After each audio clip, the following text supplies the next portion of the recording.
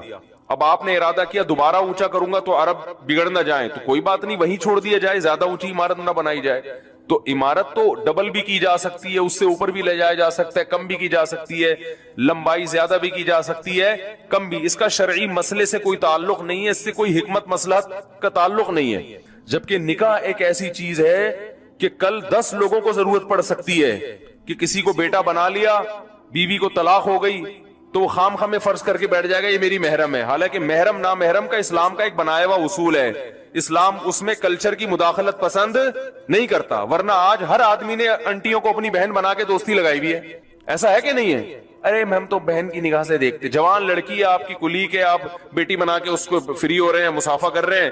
کل آپ کہہ سکتے تھے کہ بھائی جب نبی جب اپنا بیٹا بنا سکتے ہیں کسی کو, اور منہ بولی بہو بن سکتی ہے, تو ہماری یہ کلیگ ہماری بہن بن گئی ہے, بہن بنا کے فری ہوتے رہو. ظاہر ہے وہ بہن ٹھیک ہے, احتراماً اس کو بہن ہی کہیں, بہن ہی سمجھیں, آپ بول بھی دیا کریں آپ میری بہن ہے, میری بیٹیوں کی طرح ہے, میری بہن کی طرح ہے. لیکن اس سے اگر لا ہی پورا چینج ہو جائے کہ آپ نے چونکہ بہن بول دیا تو نکاح حرام ہو گیا, یہ تو پورا نظام تباہ و برباد ہو جائے گا نا. کل اس سے عشق ہو گیا آپ کو, حقیقی بہن تو ہے نہیں وہ. اب آپ کا دل چاہ رہا ہے شادی کر لوں, آپ کہیں میں بہن بول چکا ہوں, میں چوڑے میں آ گیا میں. اور یہ غیر مسلموں میں ہوتا ہے, میں نے یہ غیر مسلموں میں دیکھا ہے کہ جب کسی کو بہن بول دیا تو وہ اس کو غیرت کا مسئلہ بناتے ہیں, اب اس سے شادی نہیں ہو سکتی کیونکہ ہم نے اس کو کیا بنا لیا ہے, بہن. تو خامخواہ کی اپنے اوپر کیا ڈال دی, مصیبت. کل دل بھی چاہ رہا ہے شادی کرنے کا تو اب وہ نہیں کرتے. تو اسلام نہیں مانتا اس چیز کو. اسلام کہتا ہے تمہاری حقیقی بہن جو ہے وہ حقیقی ہے, جو نہیں ہے وہ بہن بنانے پر گورنمنٹ کی طرف سے کوئی پابندی نہیں, بنا لو, لیکن نکاح اس سے جائز ہے, پردہ بہرحال اس کا تم سے پردہ فرض ہے. تو احتراماً تو ہو سکتا ہے اور کرنا چاہیے تاکہ یعنی معاشرے میں خیر پھیلے. کوئی بوڑھی عورت کسی جوان کو اپنا بیٹا بنا لیتی ہے تو کوئی, نبی نے بھی تو منہ بولا بیٹا تو بنایا نا, اس پر تھوڑی اللہ نے پابندی لگائی. لیکن اب وہ وراثت میں بھی اس کا حق آنا شروع ہو جائے اور اس سے پردے کے, کیونکہ جب کسی عورت نے آپ کو اپنا بیٹا بنا لیا تو ٹھیک ہے, اچھی بات ہے, یہ جائز ہے, اس میں کوئی حرج نہیں ہے, لیکن وہ منہ بولا بیٹا ہی ہوگا. اب یہ نہیں کہ اس کی دوسری بیٹیوں سے آپ کا پردہ ختم, کہ جب یہ بیٹا ہے وہ بیٹی ہیں تو یہ وہ بہن بن گئی, یہ کیا بن گئے بھائی. تو جہاں شریعت کا حکمتیں فوت ہو رہی ہیں, مصلحتیں فوت ہو رہی ہیں, وہاں اسلام کلچر کو فالو کرنے کی اجازت نہیں دیتا. جہاں کوئی حکمت فوت نہیں ہو رہی تو وہاں اسلام کہتا ہے بھائی اگر کلچر کو فالو نہ کرنے میں فتنہ ہے تو فتنہ زیادہ بڑی چیز ہے, اس کے نقصانات زیادہ ہیں. تو کوئی بات نہیں, لوگوں کی رعایت میں آپ وقتی طور پر اس حکم کو تھوڑی دیر کے لیے چھوڑ سکتے ہیں. تو اصل جو میں بات عرض کر رہا تھا وہ یہ عرض کر رہا تھا کہ اختلافات اس بیس پر ہوتے ہیں کہ ہم لوگ اپنا ایک دماغ میں اپنا ایک مزاج بنا لیتے ہیں, اس مزاج پہ اگر کوئی آپ کے مزاج کے خلاف بات کرتا ہے تو وہ دلائل کو نہیں دیکھا جاتا. یہ جو دنیا میں بڑے بڑے فنٹر بنے پھرتے ہیں نا کہ ہم ہر بات دلیل سے کرتے ہیں, ہر بات دلیل سے, جب ان کے مسلک کے خلاف دلیل جاتی ہے تو ان سے بڑا شخصیت پرست پھر کوئی نہیں ہوتا. یہ میں نے دیکھا ہے. آج کل چینلوں پہ بہت سے لوگ آ رہے ہیں ہم شخصیت پرستی کے قائل نہیں ہے, ہم دلیل سے بات کرتے ہیں, لیکن جب آپ ان کے خلاف کوئی دلیل قائم کر دیں تو ان کے جو مریدین ہیں وہ کبھی اپنے شیخ و مرشد کے خلاف سننے کے لیے آمادہ نہیں ہوتے, کیونکہ انہوں نے سن کے ایک عقیدت اتنی پیدا ہو چکی ہوتی ہے کہ وہ پھر خلاف سننا پسند نہیں کرتے اور وہ پھر دلیل کو فالو نہیں کرتے. وہ تو قرآن میں اللہ نے نبی صلی اللہ علیہ وسلم کو تسلی دی. تو میں اس پہ بات کر رہا تھا, جو میں چارجر کی بات کرتا ہوں اس میں بھی لوگ بہت ٹینشن میں آتے ہیں, کیونکہ نہ خود کرنی ہے, کیونکہ بھائی ایک مصیبت پالنا صحیح ہے نا, اور نہ اپنی بیٹیوں پہ کوئی سوگن لانا چاہتا ہے, اور نہ اپنے بیٹوں کو چاہتا ہے کہ میرے گھر میں اب دوسری بہو بھی آئے, اسی والے سے آئے, پھر ایک فساد, تو فساد ہی فساد نظر آ رہا ہے, یعنی انفرادی فساد. تو اب وہ قرآن کیا کہہ رہا ہے, حدیث کیا کہہ رہی ہے, وہ چھوڑ دو اس کو. لوگ کہتے ہیں چھوڑو یار, حالات کو دیکھو. جب حالات کا جواب دیا جاتا ہے کہ بھئی یہ انفرادی ضرر ہے, اگر اس اجتماعی ضرر سے بچنے کے لیے انفرادی ضرر بولو بھائی برداشت کیے جاتے. ایک چھوٹی سی بات سنا کے بس آگے چلتا ہوں. ایک نفسیاتی ڈاکٹر کا میں نے کلپ سنا, وہ ورکشاپ بھی کرواتے ہیں, بڑے میچور ڈاکٹر ہیں اور کافی فیمس ہیں یوٹیوب پہ. وہ نفسیاتی ڈاکٹر سے کسی نے پوچھا دوسری شادی کے بارے میں, تو محترم فرمانے لگے کہ دوسری شادی میں انسان کو جھوٹ بولنا پڑتا ہے, اس کی بیوی کا اس پر سے اعتماد ختم ہو جاتا ہے, اور یہ ہو جاتا ہے اور وہ ہو جاتا ہے, یعنی غیر اخلاقی حرکتیں. اور وہ جو باتیں بتائیں وہ واقعی صحیح تھی. ایسا ہوتا ہے کہ وہ ٹوپیاں کرائے گا, آج ادھر بیٹھا ہوا ہوں, آج ادھر بیٹھا ہوا ہوں, صحیح سچ بتائے گا تو پکڑا جائے گا نا.